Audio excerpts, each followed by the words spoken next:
Bienvenue à tous dans cette formation Transmettre Théologie systématique 2, dans la partie de ce module consacrée à la Christologie, c'est-à-dire la doctrine du Christ.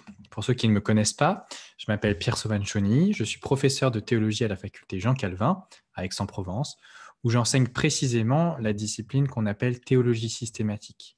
J'écris régulièrement dans la revue Réformée, qui est la revue théologique de notre faculté, et je suis aussi contributeur régulier sur le blog parlafoi.fr. Et pour les 6 heures environ qui viennent, j'ai la charge et aussi le plaisir de m'entretenir avec vous de 2 sujets importants, la personne du Christ d'une part et l'œuvre du Christ d'autre part. Nous consacrerons environ 3 heures à chacun de ces sujets. Et nous allons commencer immédiatement avec la personne du Christ, donc 3 premières heures sur la question de la personne du Christ. L'objectif pour ces 3 heures est le suivant: déterminer, à la lumière des données bibliques, ce qu'il faut croire concernant qui est Jésus. Avant de prendre en main cette question et ce sujet important qui concerne la personne de notre Sauveur, je vous invite à une brève prière. Seigneur notre grand Dieu, nous te remercions parce que tu nous donnes l'opportunité de méditer, de réfléchir à la personne de notre Sauveur Jésus-Christ. Nous te prions pour que, par ton Saint-Esprit, tu illumines les yeux de notre cœur afin que nous connaissions l'espérance qui s'attache à notre appel et que nous sachions rendre compte d'une manière juste de l'ensemble des données bibliques qui concernent la personne de notre adorable Sauveur Jésus-Christ et qu'ainsi nous soyons capables, par l'étude de ta parole, de lui rendre toujours plus gloire et d'être capable de l'adorer en sachant mieux qui il est. Nous demandons ces choses en son nom et par ton Saint-Esprit. Amen. Je vous invite à prendre le document de cours que vous avez pu télécharger. Je ne ferai pas défiler au fur et à mesure, mais on commence ici, la personne du Christ, le Jésus de la Bible. Voilà. Et on va commencer avec cette question. Qui dites-vous que je suis? Cette question, Jésus la posa bien sûr à ses plus proches disciples, et c'est l'une des plus importantes à laquelle une personne puisse être confrontée. Les chrétiens vont parcourant le monde annonçant l'évangile du règne de Jésus-Christ, celui qui a été crucifié et qui est ressuscité le 3e jour, désormais règne à la droite de Dieu le Père Tout-Puissant. Et le monde entier est inexorablement appelé à fléchir le genou devant lui, tôt ou tard. La question est, quand le ferez-vous?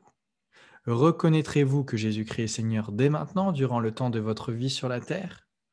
Ou le reconnaîtrez-vous seulement lorsqu'il sera trop tard pour vous, lorsque la mort, après quoi vient le jugement, vous aura déjà frappé?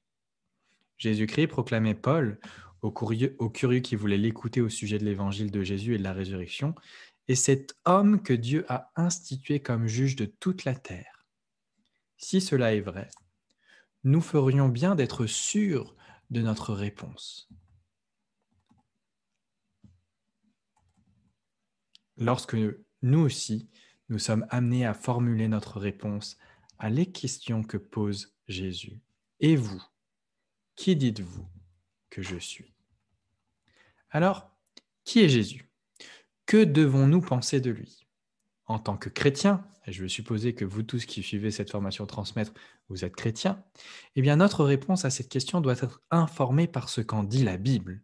Il ne s'agit pas juste d'avoir une idée personnelle de qui est Jésus, mais il faut que cette idée soit fondée sur ce que les Écritures nous disent de la personne de Jésus. Et donc, dans les 2 vidéos qui viennent, dans les 2 heures qui viennent, je vous propose de faire ensemble un tour d'horizon de ce que la Bible dit de Jésus.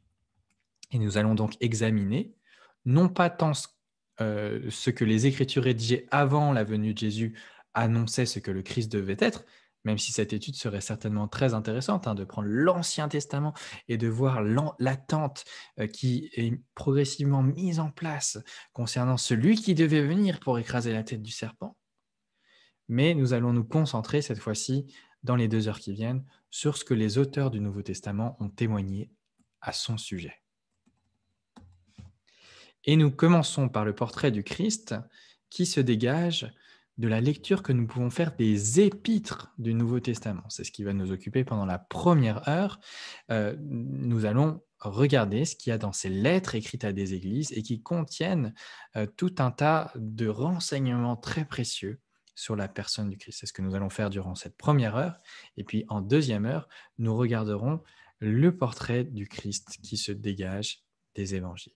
Donc, pour l'heure, nous nous intéressons au Christ que nous présentent les épîtres. Et parmi toutes les épîtres, nous commençons avec celle de l'auteur le plus didactique, le plus pédagogique du Nouveau Testament, l'apôtre Paul. Et au sein de ces épîtres, nous commençons par le passage qui exprime le plus clairement sa conception de la personne du Christ. Et ce passage, c'est le passage de Philippiens 2, les versets 5 à 8. Je vous invite, si vous ne connaissez pas ce passage, à mettre cette vidéo en pause, à prendre votre Bible et à lire d'abord ce passage. Alors, maintenant que vous avez ce passage bien en tête, eh bien, remarquez ceci avant d'entrer dans la discussion de ce que nous trouvons dans ce texte. Remarquez bien que même dans ce passage, qui est le passage le plus qui enseigne le plus directement ce que l'apôtre Paul pensait de la personne de Jésus, eh bien, même dans ce passage, nous ne trouvons pas un exposé formel de la doctrine de la personne du Christ. Paul n'est pas en train d'écrire un ouvrage de théologie systématique en disant voilà ce qu'il faut croire sur la personne du Christ. En fait, l'apôtre ne fait ici que référence à certains faits relatifs à la personne et à l'œuvre du Christ, des faits apparemment déjà connus et déjà présupposés par ses lecteurs, avec un but bien précis. Son but, c'est d'exhorter les Philippiens, donc les destinataires de ces lettres, à vivre d'une certaine manière. La visée de Paul dans ce passage est donc plus éthique que doctrinale. Il s'appuie sur ce que les chrétiens savent déjà de la personne du Christ pour leur donner un enseignement sur la manière dont ils doivent se comporter pour être de vrais imitateurs de Jésus-Christ. Notre Seigneur, déclare en substance l'apôtre, n'a pas fait de cas de ce qui était à lui, mais à considérer plutôt la situation d'autrui. Il ne s'est pas accroché à son bon droit, mais au contraire, il s'est dépouillé pour faire du bien à d'autres qu'à lui. Car, dit Paul, bien qu'il était de nature divine, il n'a pas considéré comme un bien à conserver à tout prix sa condition proprement divine, mais il s'est fait serviteur. Alors qu'en tant que Dieu, il aurait dû se faire servir, il a choisi de nous servir.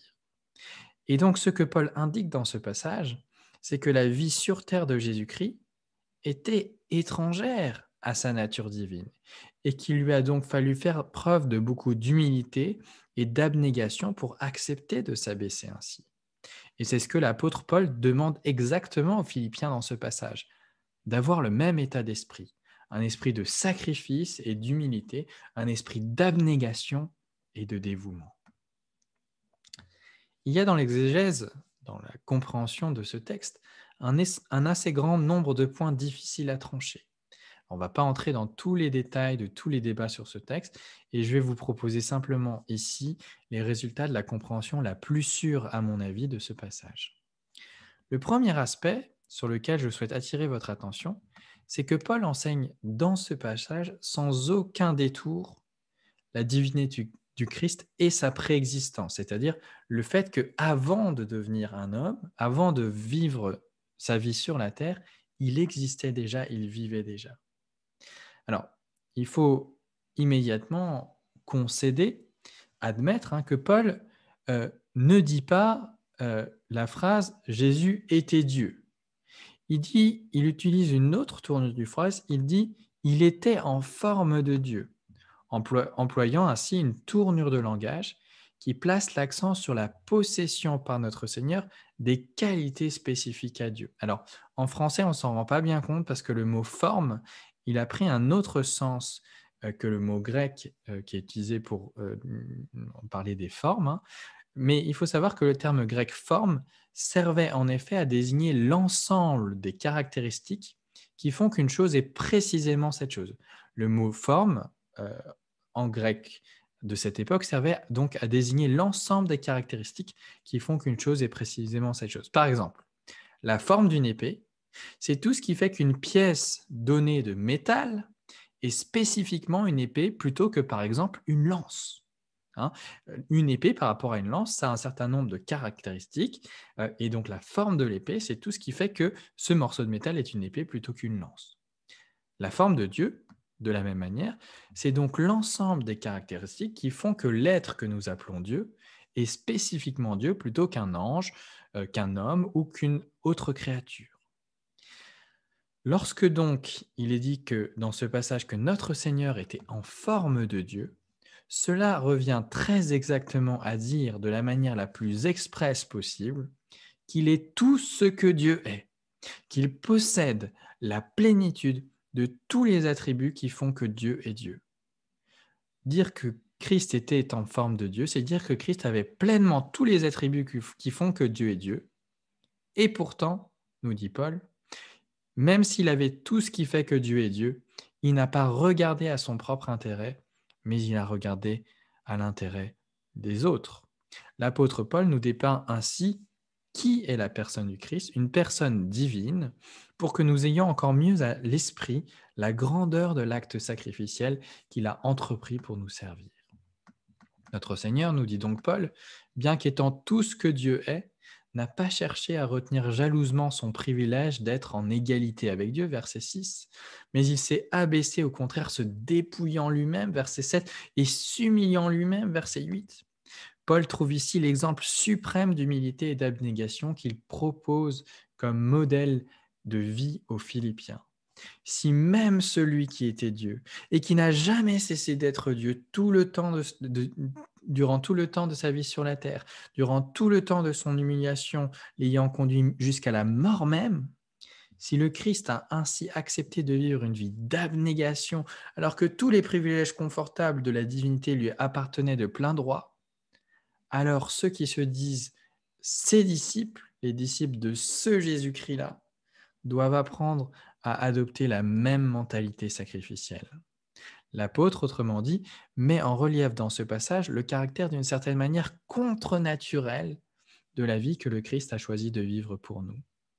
C'est certainement cet aspect de contre-nature qui souligne à nouveau en employant des expressions qui lui font dire que Christ est devenu semblable aux hommes, plutôt que de simplement dire qu'il est devenu un homme, ou qu'il s'est trouvé dans la situation d'un homme, plutôt que de simplement dire qu'il s'est trouvé être un homme. Hein, ces passages, ces formules, il ne s'agit pas pour Paul de minimiser l'humanité du Christ, de dire qu'il ressemblait à un homme mais qu'il n'en était en fait pas un. Ce serait une mauvaise lecture de ce que Paul est en train de faire ici. Il faut plutôt comprendre que Paul emploie ici une manière de parler qui sert à mettre l'accent sur le caractère étranger, et étrange d'ailleurs, que revêtait pour la personne du Christ l'attitude de service et d'obéissance qu'il a volontairement endossée. Parce que lui était le Dieu de gloire. Alors pourquoi vient-il nous servir? Paul souligne ainsi que le Christ, que la personne que nous connaissons comme Jésus-Christ, est devenu un homme en dépit du fait qu'il est Dieu. C'était quelque chose qui était complètement contre-intuitif et contre-naturel.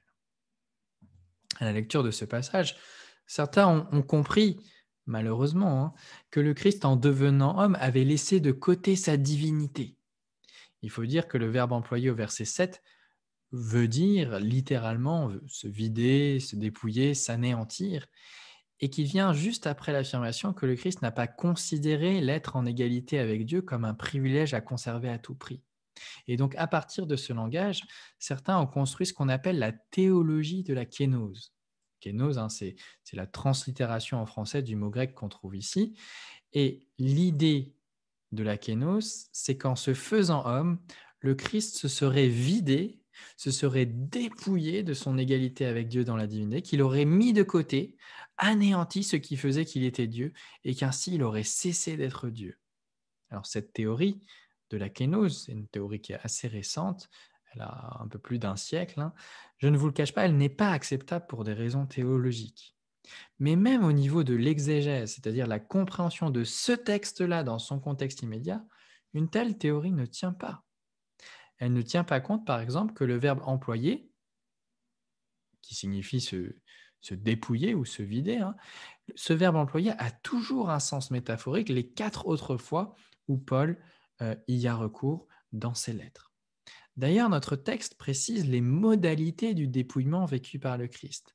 Il explique comment le Christ s'est dépouillé.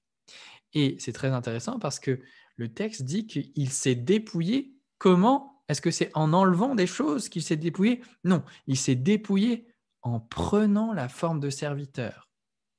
Et ça vous montre bien que c'est une métaphore dont il est question ici lorsqu'il est question de se dépouiller, parce que normalement, si on se dépouille littéralement, on se dépouille de quelque chose, on enlève quelque chose, alors que là, il est expliqué qu'il se dépouille en prenant sur lui la forme de serviteur. Ici, on voit que le dépouillement que la personne que nous connaissons sous le nom de Jésus, eh bien, le dépouillement qu'elle vit, que cette personne vit, eh bien, c'est le fait d'ajouter la forme de serviteur. Et donc, vous voyez bien qu'il ne s'agit pas d'un dépouillement pur et simple où Jésus enlève des attributs divins qu'il avait auparavant et qu'il arrête d'avoir ou qu'il enlève sa divinité. Non, la manière dont il se dépouille, la manière dont il s'anéantit, la manière dont il se vide, ce n'est pas en enlevant quelque chose qu'il possédait, mais c'est en ajoutant quelque chose qu'il n'avait pas alors, il ajoute la forme de serviteur. Il y a également un argument de syntaxe, hein, on ne va pas rentrer trop dans les détails, mais la manière dont le grec dit les choses, la manière dont le pronom réfléchi, traduit par lui-même, est placé dans la phrase grecque, eh bien, ça met tellement l'accent sur le mot lui-même que ça signifie qu'il ne faut pas se demander, il ne faut pas se poser la question de quoi s'est-il dépouillé, avec pour viser de répondre, par exemple, qu'il se serait dépouillé de sa divinité ou qu'il se serait dépouillé des attributs divins incompatibles avec l'humanité, comme par exemple l'omniscience ou l'omniprésence. La manière dont Paul formule sa phrase ici n'a pas pour objet de montrer quelque chose dont il se serait dépouillé. Il s'agit simplement de dire qu'il s'est dépouillé lui-même, c'est-à-dire qu'il s'est fait humble. Paul ne dit rien d'autre ici, ne fait rien d'autre ici que de formuler autrement ce qu'il a déjà dit dans la clause précédente, à savoir que Jésus n'a pas considéré comme un bien à conserver à tout prix son égalité avec Dieu, qu'il a décidé de renoncer non pas à quelque chose qu'il était, mais à des droits, qu'il s'est dépouillé de certaines prérogatives légitimes liées à sa divinité, qui par exemple faisaient qu'on le reconnaissait immédiatement comme Dieu. Et là, il a paru d'une manière à ce que sa divinité ne soit pas nécessairement toujours évidente. Sa manière d'agir, le fait de prendre la forme de serviteur, de s'humilier jusqu'à la mort, manifeste le plus clairement son état d'esprit. Ne pas considérer ses intérêts seulement, mais avoir de l'égard pour les autres et faire preuve pour eux d'abnégation dans l'abaissement. C'est ainsi, nous dit donc Paul, que le Christ a pris la forme d'un serviteur en devenant semblable aux hommes. Le mot forme a bien sûr le même sens ici, au verset 7, qu'il l'avait au verset 6. Le Christ a pris toutes les qualités spécifiques, l'ensemble des caractéristiques qui font qu'un serviteur est un serviteur. Il n'a donc pas seulement adopté la condition ou l'apparence d'un serviteur, il n'a pas fait seulement semblant d'être un serviteur, mais il est réellement devenu serviteur, en prenant sur lui la forme de serviteur, en assumant la forme d'un serviteur. Ça veut dire qu'il est devenu réellement un serviteur, il s'est mis à notre service. Ce dont il est question ici, c'est le fait que le Christ, la personne du Christ, a revêtu, a assumé notre nature humaine. Raison pour laquelle le verset continue en expliquant qu'il a pris la forme de serviteur, je cite, en devenant semblable aux hommes. Il est vrai que l'apôtre, et peut-être que ça nous aurait paru plus clair à nous, chrétiens du XXe siècle qui lisons la Bible en français, hein, il est vrai que l'apôtre aurait pu dire plus simplement que Jésus était devenu un homme plutôt que de dire qu'il avait pris la forme de serviteur, qu'il avait assumé la nature humaine, qu'il avait ajouté la nature humaine. Alors, comment est-ce qu'on explique ce choix de langage? Eh bien, le choix de ce langage est sans doute dû au contraste que Paul veut établir pour mener à bien l'exhortation à l'humilité qu'il adresse aux Philippiens.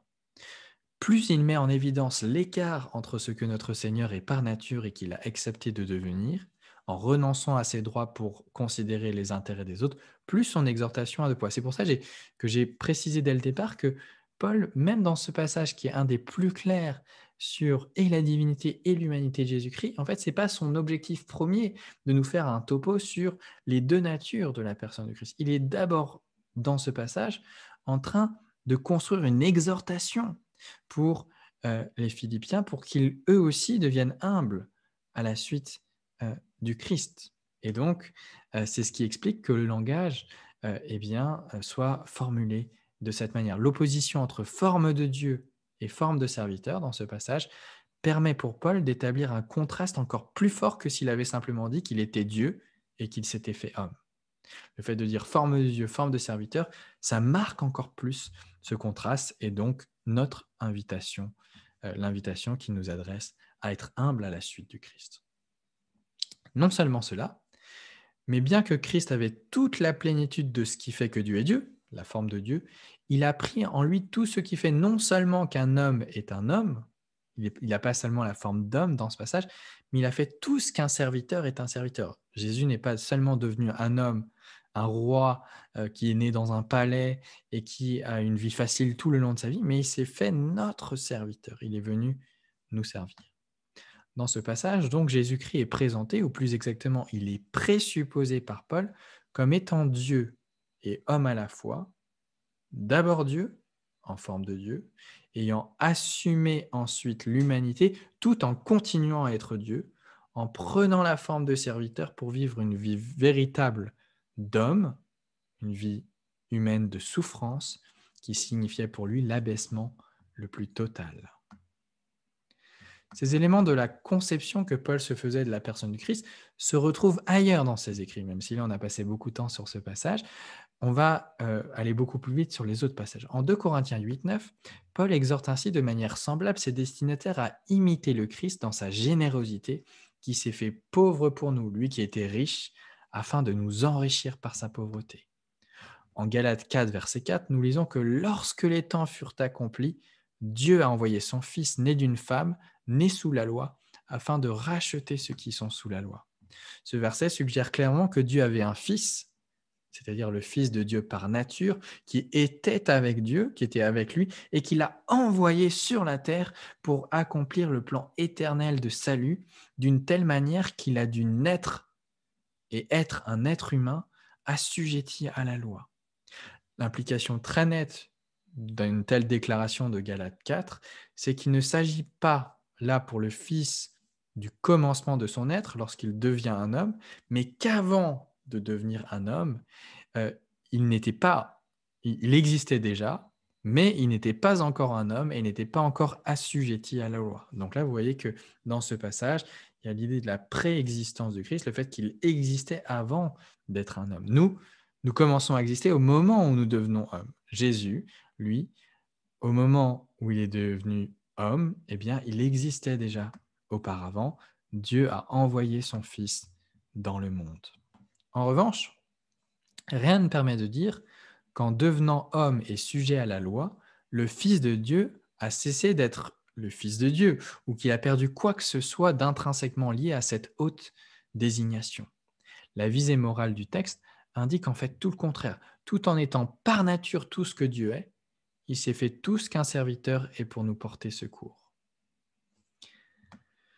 L'unicité de la relation de Dieu à son Fils est mise en avant dans un autre passage apparenté, celui de Romains 8, verset 3, où Paul la souligne en désignant Jésus comme le propre Fils de Dieu, en même temps qu'il distingue le Fils des autres hommes, en affirmant que Dieu l'a envoyé non dans la chair du péché, mais dans une chair semblable à celle du péché.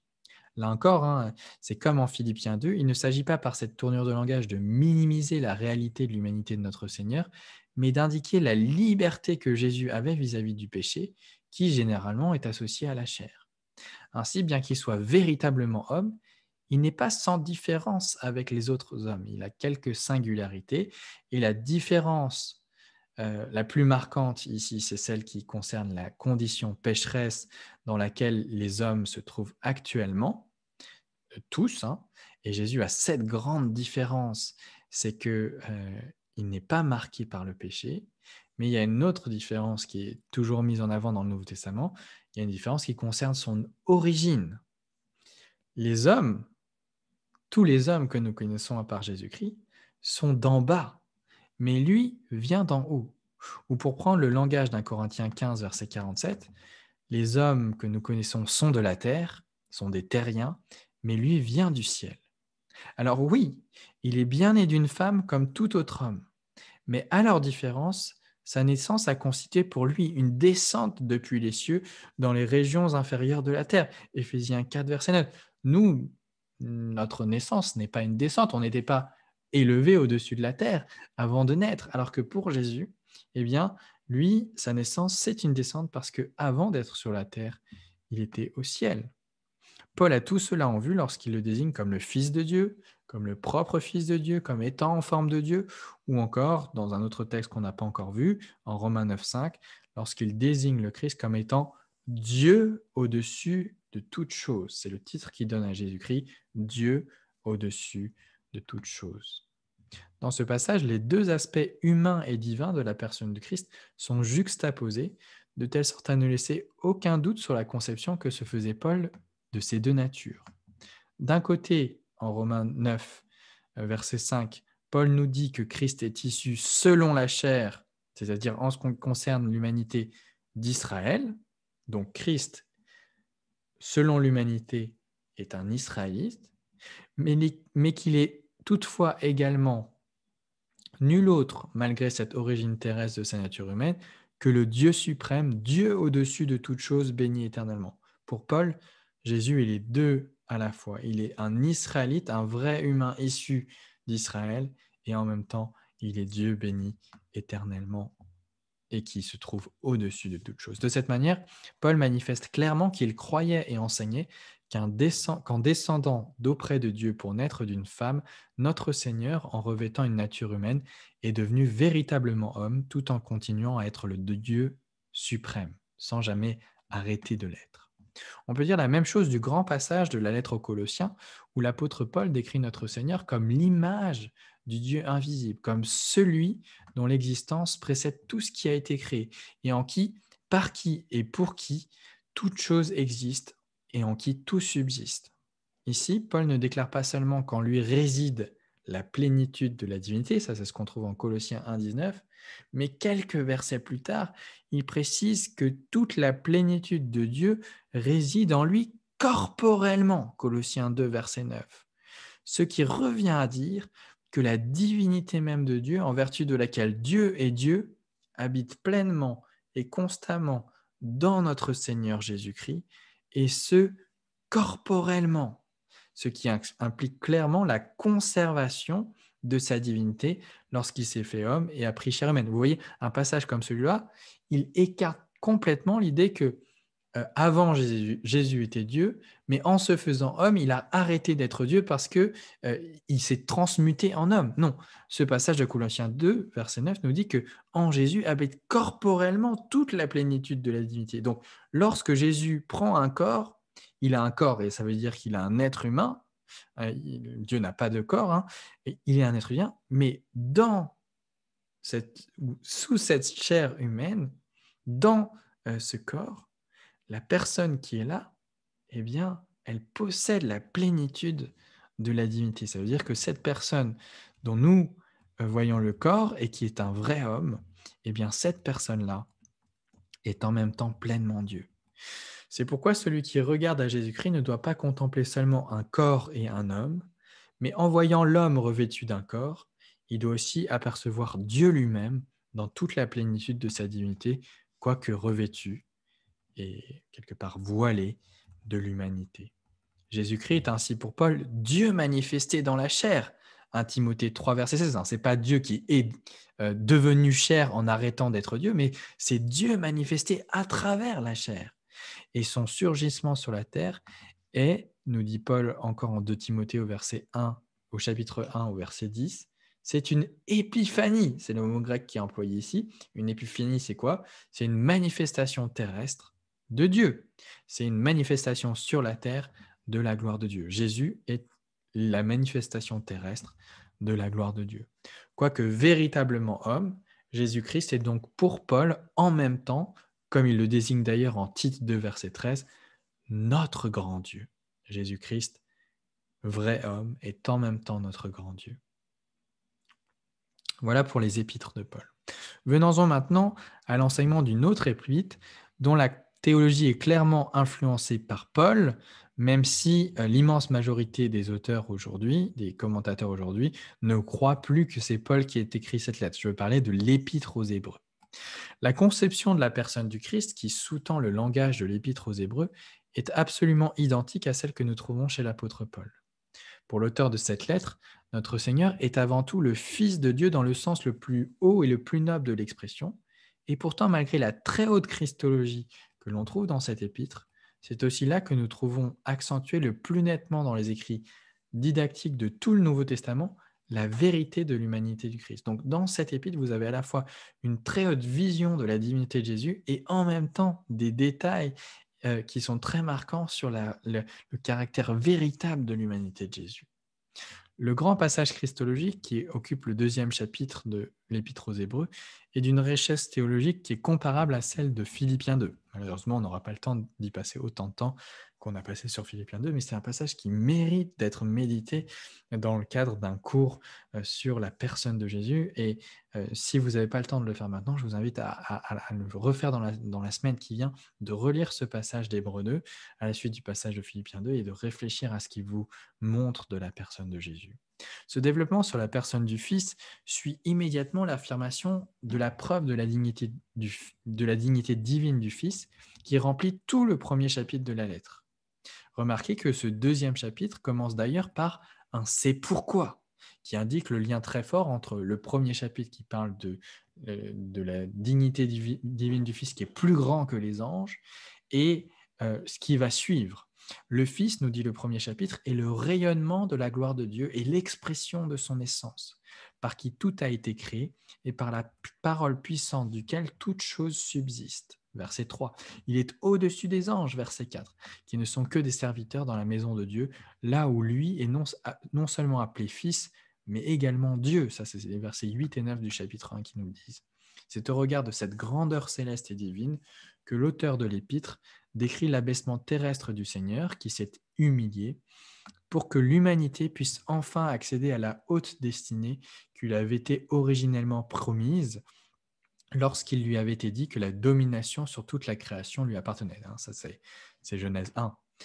Jésus-Christ, malgré la dignité qui était la sienne, malgré le fait qu'il est plus haut que les anges, malgré le fait qu'il est Dieu lui-même, est venu pour restaurer l'humanité dans la condition qui aurait dû être la nôtre si Adam n'avait pas péché.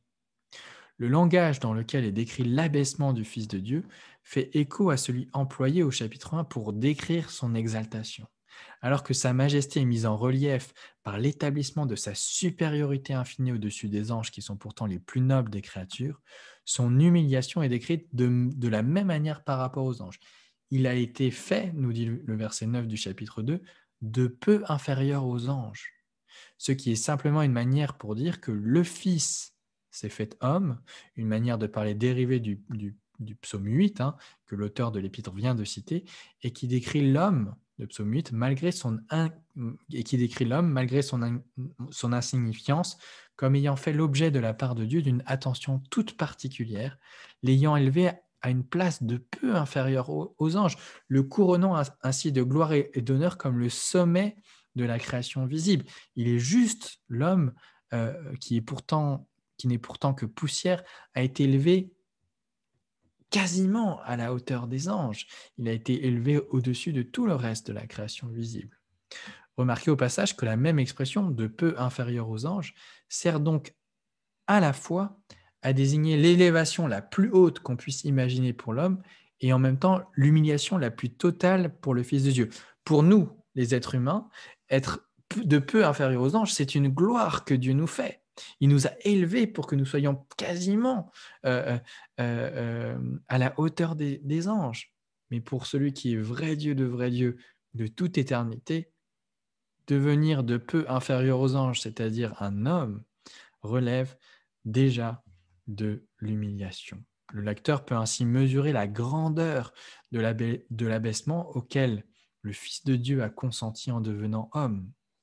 La visée principale d'un tel langage est toutefois simplement de déclarer que le Fils de Dieu est devenu homme, comme l'explique le verset 14, dans lequel il dit que puisque les enfants participent à la chair et au sang, lui aussi d'une manière semblable y a participé. La raison ultime pour laquelle le Fils a revêtu l'humanité est qu'il devait mourir.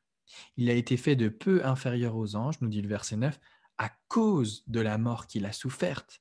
Il a participé au sang et à la chair, nous dit le verset 14, afin que par sa mort, il écrase la mort. Le Fils de Dieu ne pouvait pas, par sa nature divine, mourir. Dieu ne peut pas mourir. Il est possesseur d'une vie impérissable, comme l'expliquera d'ailleurs l'auteur de la lettre au chapitre 7, verset 16. Pour que une personne qui soit Dieu puisse mourir, puisque ça n'est pas dans la nature de Dieu de pouvoir mourir, il faut d'abord que cette personne revête, assume une autre nature, une nature dans laquelle il n'est pas impossible de mourir. Et ce que nous dit de manière très importante ce passage, ce chapitre 2 de l'Épître aux Hébreux, c'est que si le Fils éternel de Dieu est devenu un homme, c'est dans le but précis d'être capable désormais de mourir. Et s'il goûte la mort pour tous, selon l'expression du verset 9 de ce chapitre, c'est parce qu'il convenait, nous dit le verset 10, que le Dieu qui a créé les hommes, pour conduire beaucoup de fils à la gloire, élève à la perfection par la souffrance l'auteur de leur salut. Ce n'est qu'ainsi, par la souffrance et la mort, que des pécheurs pouvaient être restaurés à leur destinée originelle. Jésus a donc participé à la chair et au sang afin d'écraser par sa mort celui qui détenait le pouvoir de la mort, le diable, et de délivrer tous ceux qui sont retenus dans l'esclavage par la crainte de la mort, versets 14 et 15. Sa mort, raison pour laquelle il s'est donc fait homme, a eu lieu, précise le verset 17, pour faire propitiation pour les péchés de son peuple. Le salut des hommes pécheurs s'avère ainsi dans ce passage être le motif de l'incarnation, la raison pour laquelle le Fils éternel de Dieu devient de peu inférieur aux anges pour devenir homme, pour se faire homme, eh bien c'est de pouvoir mourir pour pouvoir couvrir nos péchés et permettre que nous revenions en grâce, que Dieu, Père, Fils et Saint-Esprit, nous accorde à nouveau sa faveur. La réalité de l'humanité de Jésus-Christ, son identification pleine et entière avec ceux dont il se fait le frère, est fortement mise en avant dans ce passage. Il a participé à la chair et au sang d'une manière semblable à celle de tous les hommes, chapitre 2, 14, devenant ainsi homme parmi les hommes. Il a partagé les circonstances ordinaires des hommes en se faisant en tout semblable à eux, nous dit le verset 17. Il a été éprouvé, il a souffert, il est mort, comme cela arrive à tout homme. Cela ne signifie toutefois pas que durant le temps de sa vie sur la terre, au jour de sa chair, pour emprunter l'expression d'Hébreux 5.7, il aurait cessé d'être Dieu ou de disposer de tous les attributs qui lui appartiennent en tant qu'il est Dieu. Le chapitre 1 exclut déjà cette théorie, puisque la caractéristique distincte de la nouvelle alliance dont les chrétiens sont au bénéfice, c'est que Dieu leur a parlé non plus par de simples hommes, mais directement par son Fils divin qui est le rayonnement de sa gloire et l'expression même de sa substance, qui soutient l'univers par sa parole puissante et qui a accompli la purification des péchés. Ça, c'est les 3 premiers versets de l'Épître aux Hébreux. Au jour de sa chair, nous dit le chapitre 5, il n'a donc pas cessé d'être fils, mais tout en étant fils de Dieu, Dieu le Fils, il a appris l'obéissance par les choses qu'il a souffertes, versets 7 et 8 du chapitre 5. Et lorsqu'au chapitre 7, l'auteur de notre épître décrit Jésus comme un homme israélite issu de la tribu de Juda, verset 14, il ajoute dans le même souffle, dans la même phrase, qu'il possède la puissance d'une vie impérissable, verset 7, qui bien sûr n'appartient qu'à la divinité. Être un homme issu de la tribu de Juda, ça n'appartient qu'à l'humanité, mais posséder la puissance d'une vie impérissable, ça n'appartient qu'à la divinité. Ou encore au chapitre 9, au verset 14, alors qu'il est question du sacrifice, de la mort, qui ne peut pas concerner la divinité de Jésus-Christ, mais seulement son humanité, c'est dans son humanité que Jésus-Christ va mourir, eh bien, cette mort a lieu par l'Esprit éternel. Une expression, le fait que Jésus-Christ agisse par l'Esprit éternel, c'est bien sûr une indication de son action divine, de sa divinité. L'auteur de la lettre juxtapose ainsi constamment dans tous ses chapitres, pas seulement au chapitre 2, mais dans l'ensemble de son épître, il juxtapose, il met côte à côte constamment et la divinité et l'humanité de Jésus. Une humanité tellement complète qu'il est capable de compatir à nos faiblesses et même qu'il a été tenté comme nous le sommes, chapitre 4, verset 15. Il y a toutefois bien sûr une différence. Il est semblable à nous en toutes choses, excepté le péché, nous dit ce verset. Et de cette manière, pour cette raison, nous dit chapitre 7, verset 26, séparé des pécheurs. Il est donc vrai homme comme nous, mais il n'est toutefois pas pécheur comme nous. Il est un vrai homme, mais qui se trouve être dans une situation différente de la nôtre. Il est un nouvel Adam, capable de ne pas pécher, et qui, à la différence du premier Adam, n'a jamais succombé à la tentation. Voilà, pour l'Épître aux Hébreux, on va s'arrêter là. On va se tourner maintenant très brièvement vers la conception christologique qui sous-tend les allusions au Christ dans les autres lettres. Ici, comme dans les épîtres de Paul et dans celles aux Hébreux, nous trouvons côte à côte une conception de notre Seigneur à la fois comme le Seigneur suprême à qui est dû l'honneur, la gloire et l'adoration, mais aussi comme l'un des nôtres dans les expériences de la vie humaine. Il est partout question de notre Seigneur comme ayant vécu sa vie sur la terre en tant qu'homme semblable à nous. Et il est aussi partout question de la révérence suprême que nous lui devons, une révérence qui n'est pourtant due qu'à Dieu seul.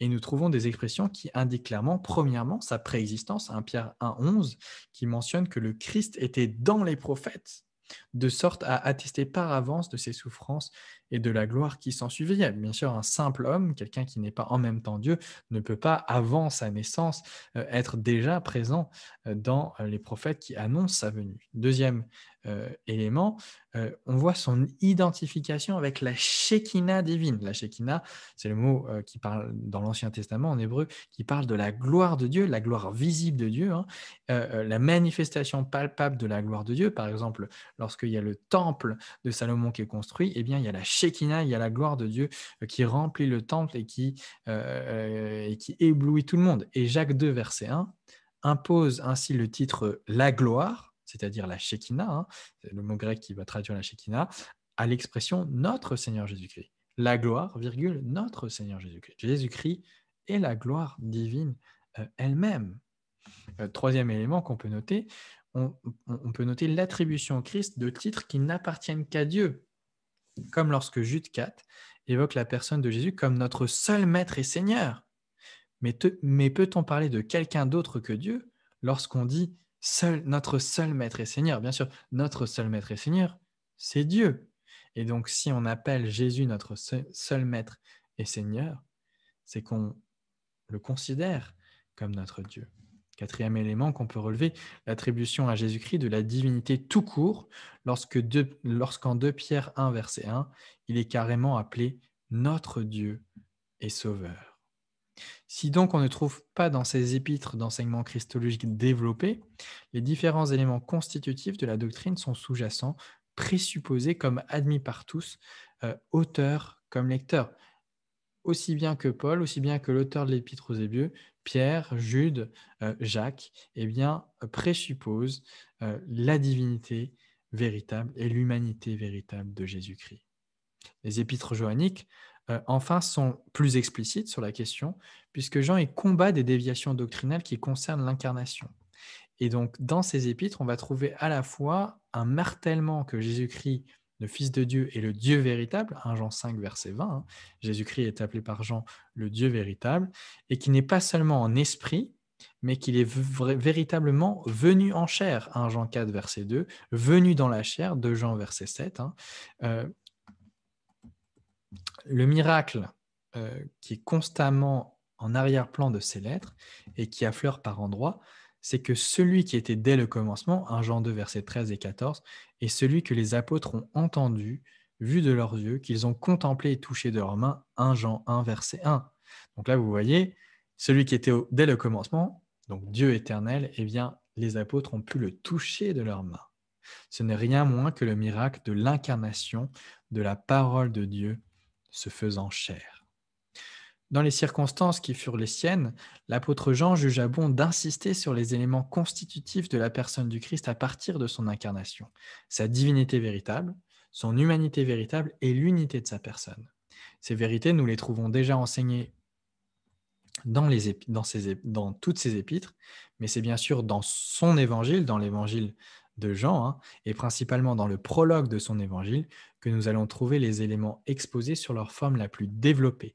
Et ça va donc être l'occasion pour nous de nous tourner vers le Christ, que nous présentent les évangiles, et ça, c'est ce que nous ferons dans la prochaine vidéo.